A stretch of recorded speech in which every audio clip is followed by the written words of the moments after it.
오늘은 전도서 8장 9절로 13절의 말씀 우리 함께 합독하도록 합니다. 구약성경 956면에 있습니다. 전도서 8장 9절로 13절 다 찾으신 줄 알고 함께 합독합니다. 시작.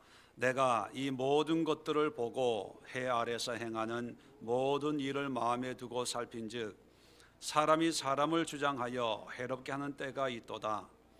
그런 후에 내가 본즉 악인들은 장사 지낸 바 되어 거룩한 곳을 떠나 그들이 그렇게 행한 성읍 안에서 잊어버린 바 되었으니 이것도 헛되도다.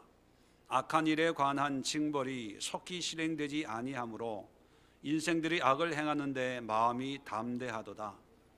죄인은 100번이나 악을 행하고도 장수하거니와 또한 내가 아노니 하나님을 경외하여 그를 경외하는 자들은 잘 될 것이요 악인은 잘 되지 못하며 장수하지 못하고 그 같으리니 이는 하나님을 경외하지 아니함이니라. 아멘. 자, 오늘 합독한 이 말씀을 가지고 함께 말씀을 묵상하며 기도할 기도의 제목은 불의한 세상이 주는 교훈입니다. 구절에도 말하고 있는 것처럼 모든 것들을 보고 해 아래서 행하는 모든 일을 마음에 두고 살핀즉 이 세상 헛되고 헛된 이 세상의 모든 일들을 마음에 두고 자세히 살펴봤더니만 사람이 사람을 주장하여 해롭게 하는 때가 있도다. 사람이 사람을 주장한다는 얘기는 뭐냐면 사람이 사람을 괴롭히고 주관하고 지배하려고 하고 다스리려고 하고 어떤 사람이 자기의 유익을 위해서 다른 사람들에게 어떤 해를 입히고 또 고통이나 고난을 주는 그런 걸 봤다, 그런 의미입니다. 자, 10절에 보면 그런 후에 내가 본즉 악인들은 장사 지낸 바 되어 거룩한 곳을 떠나 그들이 그렇게 행한 성읍 안에서 잊어버린 바 되었으니 이것도 헛되도다. 자, 이렇게 사람을 힘들게 하고 고통스럽게 했던 사람이 이제 죽어버린 거예요. 죽어서 거룩한 곳이라고 하는 것은 특별한 의미가 있는 것이 아니라 예루살렘 왕이니까 이 저자가 자기가 예루살렘 왕이라고 하니까 아마 이 거룩한 곳이라고 하는 것은 예루살렘을 의미하지 않나 이렇게 생각을 하면 되겠습니다. 자, 떠나서 그들이 그렇게 행한 성읍 안에서 그렇게 살았던 악을 행했던 그런 도시에서 떠났더니만 그 성읍 안에 있는 사람들은 이런 악을 행한 사람을 잊어버렸다는 거예요. 이게 무슨 뜻일까요? 고통받을 때는 이렇게 악한 사람이 있나? 왜 이렇게 나쁜 짓을 하지? 아마 그랬을 거예요. 그런데 그 악을 행하는 사람이 죽어버리니까 그 악에 대해서, 죄에 대해서 아무도 기억하지 않는다는 것입니다. 이게 뭘 의미냐 하면 죄에 대해서, 악에 대해서 무관심하다는 거예요. 자기가 힘들 때는 죽겠다 하지만 그런 힘듦이 사라지고 힘들게 하는 사람이 죽어버리면 언제 내가 그런 고통을 당했는지, 또 언제 저런 나쁜 사람 저렇게 살면 안 되는데 막 뒤에서 욕하고 그랬었는데 그 악에 대한 경각심 이런 게 다 사라지고 만다는 것입니다. 한마디로 간단하게 요약하면 죄에 대해서 기억도 하지 않고 경계도 하지 않고 분별도 하지 않고 그 순간만 지나가면 다 잊어버리고 마는 그런 세상이다, 그런 뜻입니다. 죄를 짓고 우리가 회개한다는 의미는 뭐냐면 이 죄가 하나님 앞에 얼마나 나쁜 것인가를 절실하게 깨닫는 것이거든요.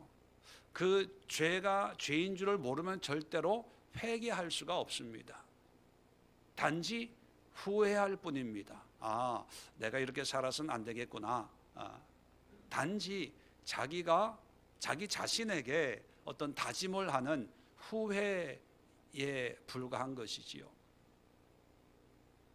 그런데 죄로 깨달아야만, 아, 이게 나쁜 거구나, 내가 죄인이구나, 이렇게 살면 안 되는구나, 나 때문에 수많은 사람들이, 우리 가족들이, 우리 직원들이 고통을 당하고 괴로움을 겪었구나, 이걸 뼈저리게 뉘우칠 때 회개가 일어나고 변화가 일어나는데, 세상은요 회개가 일어나지 않고 단지 후회만, 왜 고통하고 아파하는 현실적인 문제만 보니까, 그러니까 죄에 대한 경각심이 없다는 거예요. 자, 그 결과가 그 다음 절에 나옵니다. 자, 11절에 보면 악한 일에 관한 징벌이 속히 실행되지 아니하므로 인생들이 악을 행하는 데에 마음이 담대하도다. 자, 죄를 지으면 하나님이 금방 심판하면 죄 지을 사람 있겠습니까? 눈이 범죄하면 눈을 뽑아버려라, 그러면 눈으로 범죄할 사람이 있을까요? 아마 소경들이 수두룩 할 거예요. 애꾸는 말할 것도 없고, 오른손이 범죄하면 오른손을 찍어버려라 하면 아마 불구가 아마 정상인 두 팔 가지고 있는 사람이 오히려 이상한 세상이 되는 그런 시대가 되고 말 거예요. 그런데 현실을 보면 하나님의 징계가 임하질 않아요. 그러니까 사람들이 죄가 죄인 줄 모르고 오히려 담대하게 살아요. 자, 담대하게 살면서 12절 보면 죄인은 100번이나 악을 행하고도 장수하거니와. 이게 무슨 뜻이냐면요, 죄를 100번이나 지어도 죄인 줄 모르고, 아, 난 장수할 거야. 이 장수는 어떤 하나님의 축복의 어떤 비유적인 표현이거든요.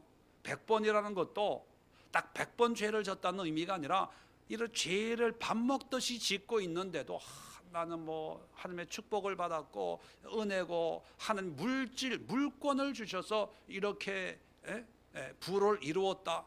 죄를 지어도 깨닫지를 못하는, 무감각해지는, 마비가 되는 그런 세상이 되고 말았다는 거예요.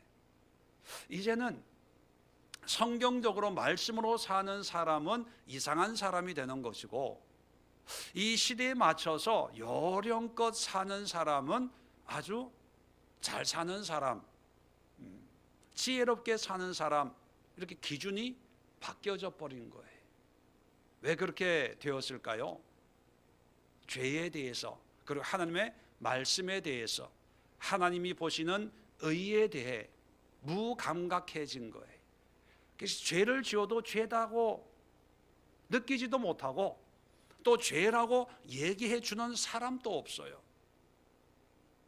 다 그렇게 사니까 이렇게 사나 보다, 그렇게 살아가는 그런 세상이 되고 말았다는 것입니다.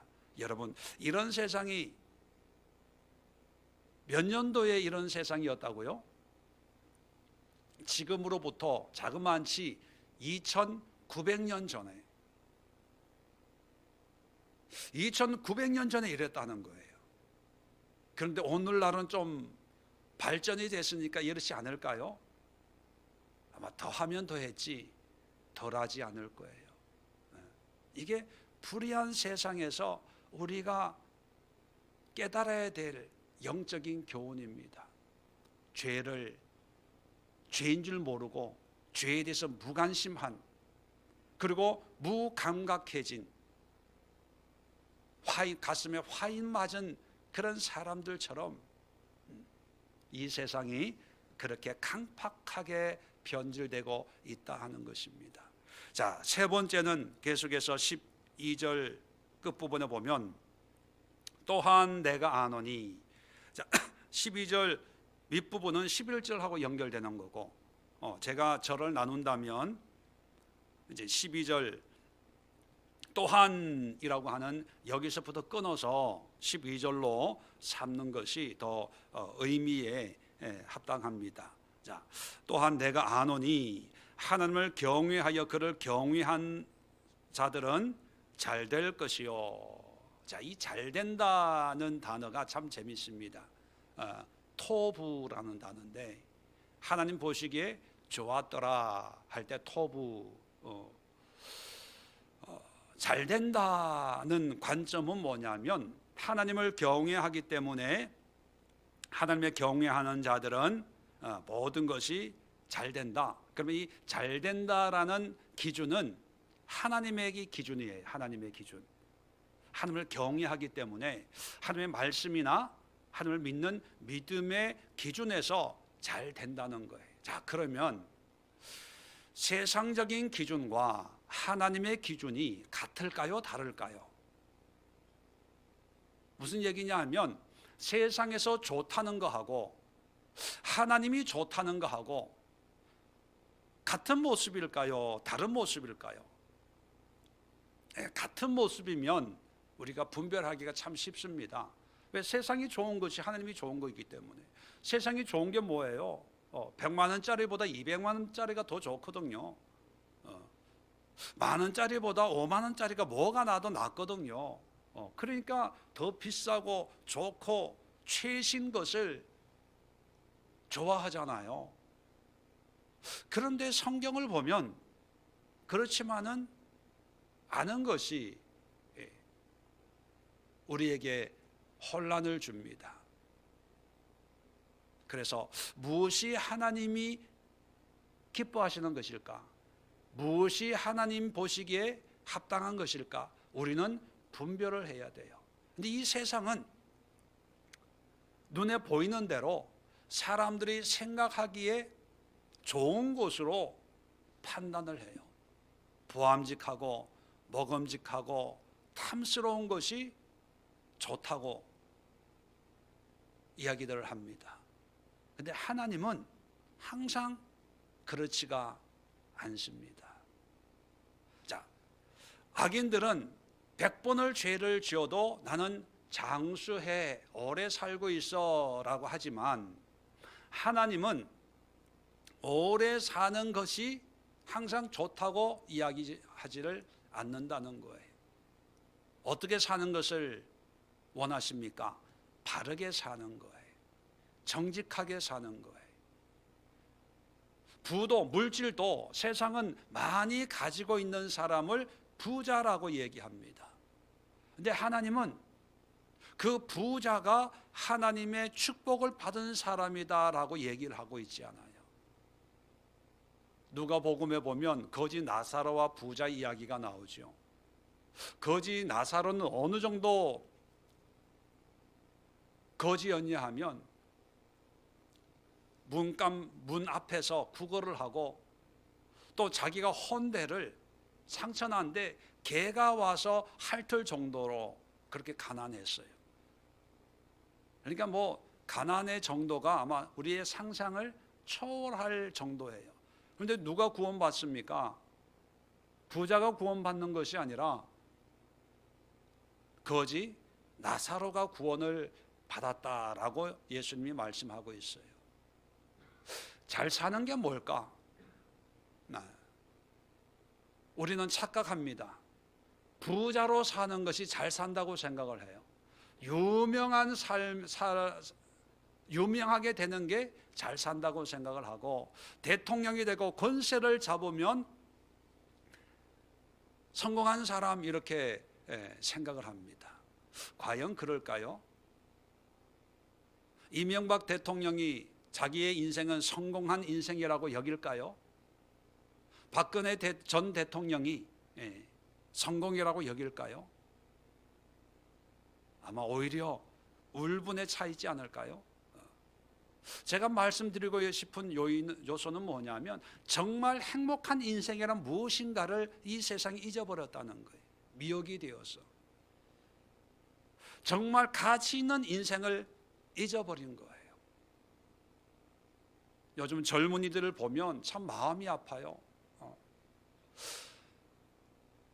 그래도 저 때만 해도 그래도 낭만이 있었고 추억이 있었고 뭔가 내가 하고 싶은 살고 싶은 어떤 희미한 그림은 있었어요.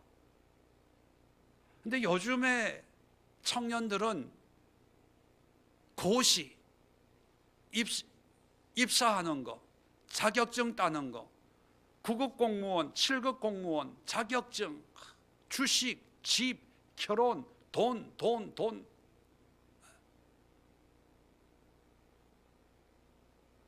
2월 첫 주에 뭐 오미크론이 뭐 난리라고 하는데 2월 첫 주에 우리 교회 청년들을 불러다 놓고 좀 얘기를 좀 하려고 그래요. 제발 좀 평범하게 살지 마라. 좀 사고를 좀 치면서 살아라. 왜 그렇게 모범생도 아닌 것들이 모범생처럼 그렇게 살려고 하냐? 좀 사고 치라는 게 다른 사고가 아니라요.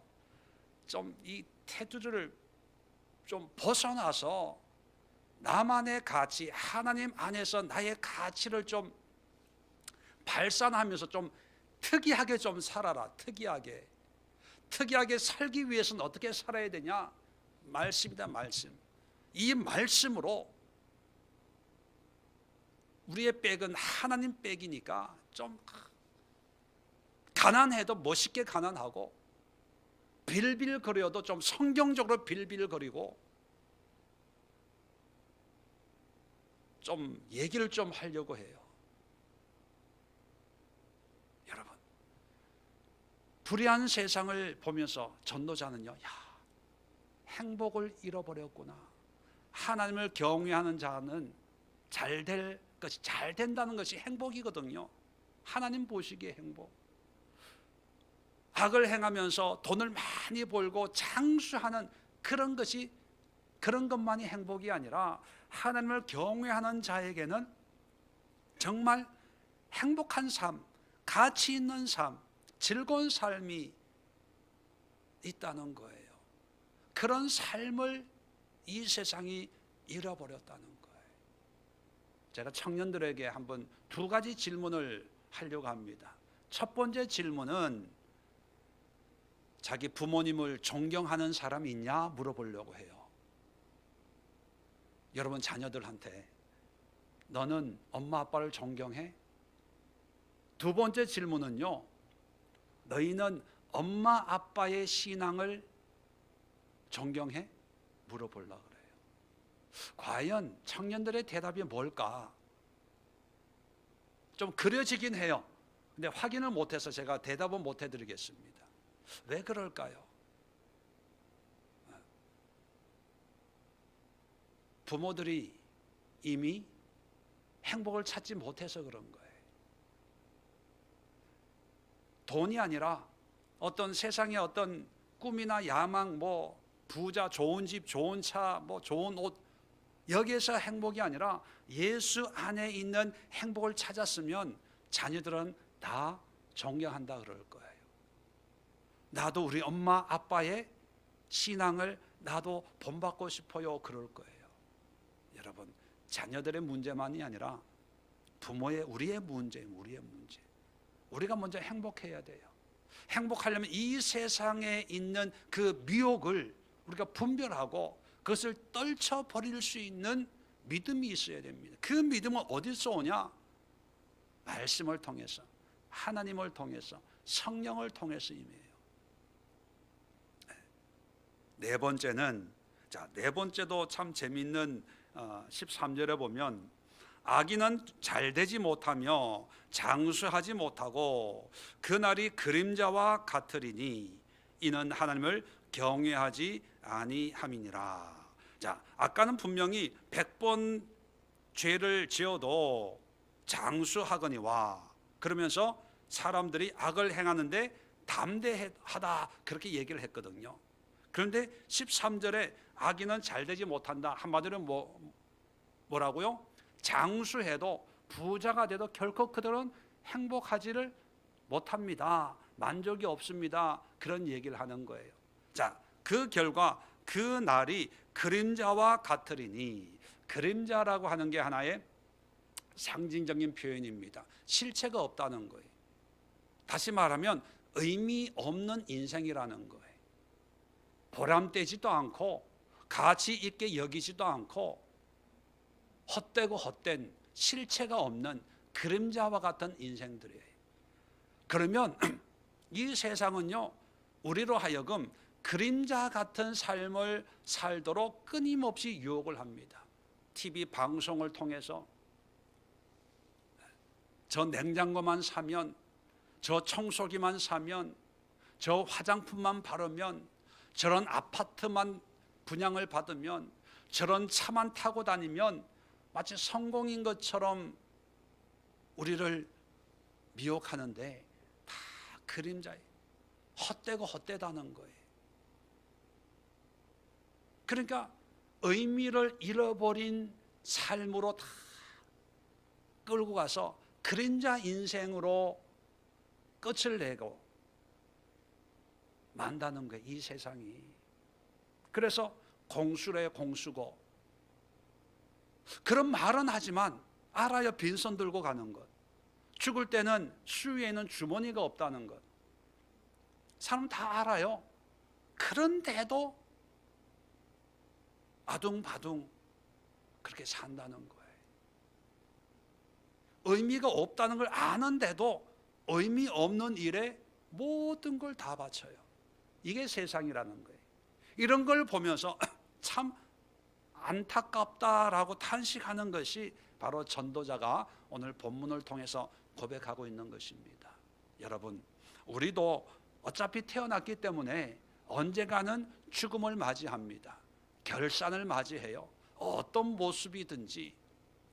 자, 그럴 때 우리의 인생이 그림자 같은 인생, 행복을 한 번도 맛보지 못한 인생, 죄에 대해서, 악에 대해서 무감각하고 무관심해서 내 인생이 죄된 인생인지조차도 알지 못하고 죽음을 맞이한다면 얼마나 안타깝습니까? 물론 그런 사람들은 하나님의 심판이 있다는 조차도 아마 믿지 않을 거예요. 인정을 안 하니까 그렇게 살겠지요. 그런데 하나님의 심판대 앞에 누구나 서야 된다는 사실, 이 사실은 그런 사람들이 인정을 하든 안 하든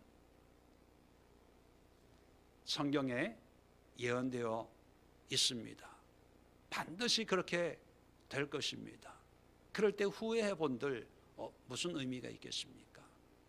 여러분, 우리의 남은 생애를 통해서 불의한 이 세상이 주는 교훈을 깨닫고 우리는 반대로 죄에 관심을 가져야 되고 죄에 민감해야 되고, 진정한 행복이 하나님을 경외하는 자에게 모든 일들이 잘 되어서 진정한 행복이 있다는 것을 믿고 하나님을 경외하는 삶을 살아야 되고, 인생의 의미를 깨달아 그림자 인생이 아니라 실체가 있는 의미와 가치와 보람이 있는 그런 인생을 살다가 주님이 부르시는 날에 주님 앞에 설 수 있는 그런 성도들이 되어야 되겠습니다. 이것이 바로 믿음의 사람들이 살아내야 될 인생이요, 또 우리의 믿음의 자세라고 생각을 합니다. 오늘